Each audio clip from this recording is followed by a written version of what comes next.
Selamat malam Pak. Perkenalkan, nama lengkap saya David Perseveranda Jason Pendek. Saya dari Prodi Musik semester 3. Baik, pada kesempatan ini saya akan menjelaskan materi tentang pembelajaran seni melukis berdasarkan mind mapping yang akan saya buat. Oke, di sini saya akan membagikan dalam bentuk 4 elemen. Elemen yang pertama itu yaitu ada tujuan, terus yang kedua itu ada materi, terus yang berikutnya itu ada proses, dan yang terakhir itu ada evaluasi. Oke, di tujuan yang pertama itu ada memahami pengertian melukis, terus yang kedua itu ada memahami fungsi melukis, terus berikutnya itu memahami unsur melukis, dan yang terakhir itu memahami jenis-jenis melukis. Itu bagian tujuannya. Terus yang berikutnya itu di bagian materi. Yang pertama itu pengertian melukis. Baik, di sini saya akan menjelaskan tentang pengertian melukis. Melukis adalah kegiatan seni rupa yang bertujuan mengungkapkan gagasan, perasaan, atau imajinasi seseorang dengan cara menggoreskan warna atau garis pada suatu bidang seperti kanvas, kertas, atau dinding dengan menggunakan alat-alat tertentu seperti kuas, pisau pelit, tangan, dan benda-benda lainnya. Oke, itu di bagian pengertiannya. Terus yang berikut itu ada fungsi dan tujuan melukis. Fungsi dan tujuan melukis. Baik, yang pertama saya akan menjelaskan tentang fungsi dulu. Fungsi melukis. Di dalam fungsi melukis ini ada berapa jenis lagi? Yaitu ada fungsi ekspresi, terus berikutnya ada fungsi estetis atau keindahan, terus berikutnya itu ada fungsi komunikasi, terus yang terakhir itu ada fungsi edukasi. Itu di fungsinya. Baik, terus di tujuannya itu juga ada berapa jenis. Yang pertama itu ada tujuan melukis yang pertama itu yaitu mengungkapkan gagasan dan perasaan secara visual. Terus yang berikutnya itu menciptakan karya seni yang bernilai estetik. Terus yang berikutnya itu mengembangkan kreativitas dan imajinasi. Terus yang terakhir itu menyampaikan pesan atau makna tertentu kepada penikmat seni. Oke, itu tujuan melukis. Yang berikut itu ada unsur-unsur melukis. Oke, baik, yang pertama itu unsur-unsur melukis yang pertama itu ada titik, terus berikutnya itu ada garis, yang berikutnya itu ada bidang, terus ada bentuk, ada ruang, warna, tekstur, dan gelap terang. Oke, di unsur-unsur ini saya akan menjelaskan sedikit. Yang pertama itu tentang titik. Oke, titik, unsur paling dasar yang dapat membentuk garis, bidang, dan bentuk. Yang kedua itu garis. Garis itu hasil dari rangkaian titik yang memikirkan arah dan karakteristik, atau lurus, lengkung, patah. Terus yang berikutnya itu ada bidang. Bidang itu area yang dibatasi oleh garis, memiliki panjang dan lebar. Oke, itu sedikit penjelasan. Terus yang berikutnya itu pengelompokan jenis melukis. Pengelompokan jenis melukis. Yang pertama itu berdasarkan gaya atau aliran.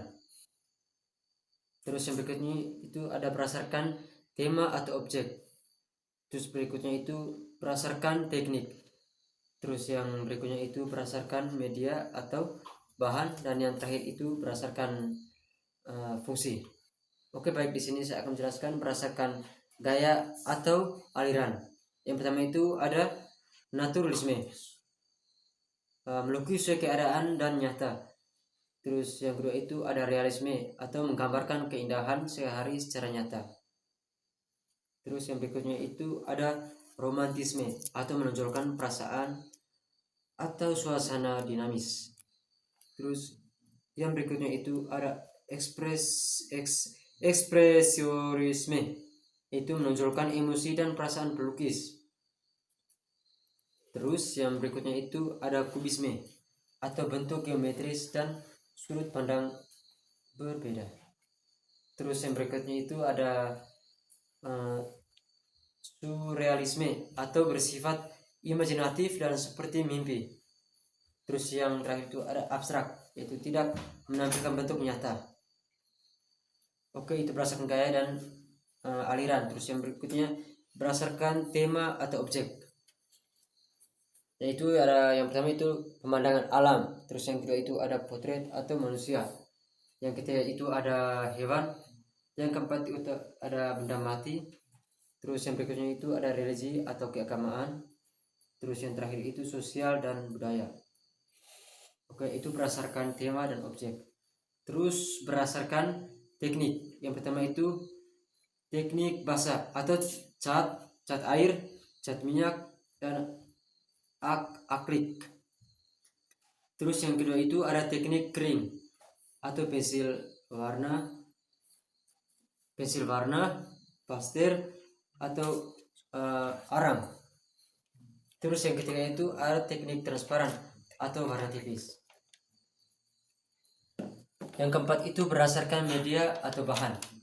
Yang pertama itu ada cat minyak, yang berikutnya itu ada cat air, yang berikutnya itu ada cat akrilik, yang berikutnya itu ada pastel atau krayon, yang terakhir itu ada media campuran.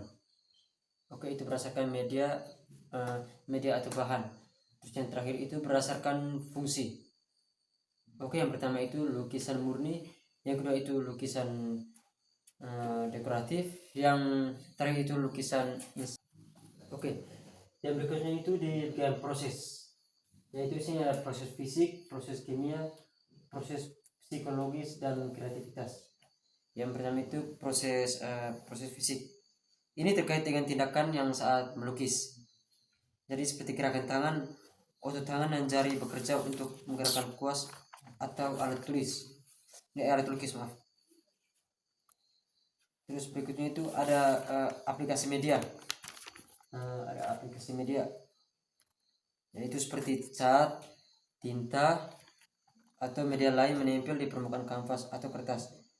Misalnya cat minyak akan menumpukan sedang cat air meresap gitu.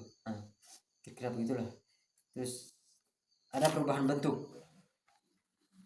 Perubahan bentuk itu yaitu seperti tekstur dan ketebalan cat, pengaruh tampilan akhir lukisan tuh.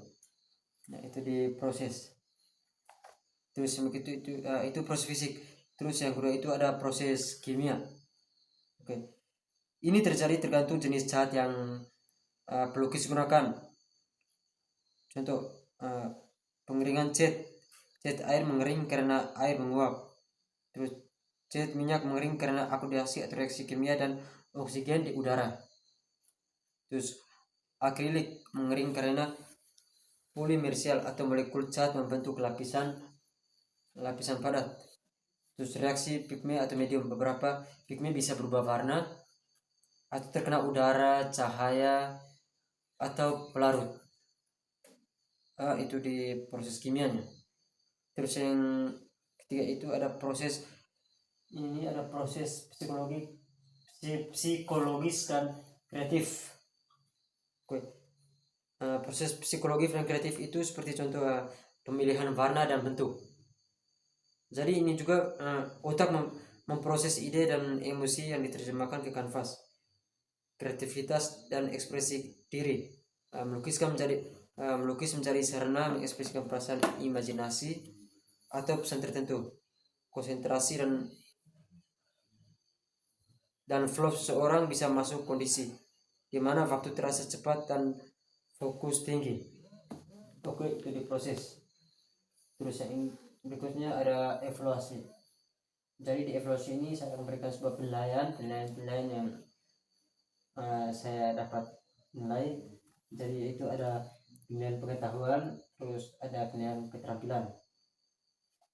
Oke, penilaian pengetahuannya itu seperti seorang, contohnya bagaimana seorang bisa menerapkan ilmu melukis. Terus kalau di penilaian keterampilan itu penilaian keterampilan itu penilaian keskilan seseorang. Jadi ya di penilaian pengetahuan rata-rata semua mahasiswa masih belum tidak mampu, tapi maksudnya belum mampu untuk menerapkan pengetahuan melukis. Terus di penilaian keterampilan itu siswa sudah mulai menampilkan keterampilan yang terbaik lah. Itulah sedikit penjelasan pembelajaran seni melukis yang saya buatkan berdasarkan main mapping. Jadi sekian Pak, terima kasih banyak.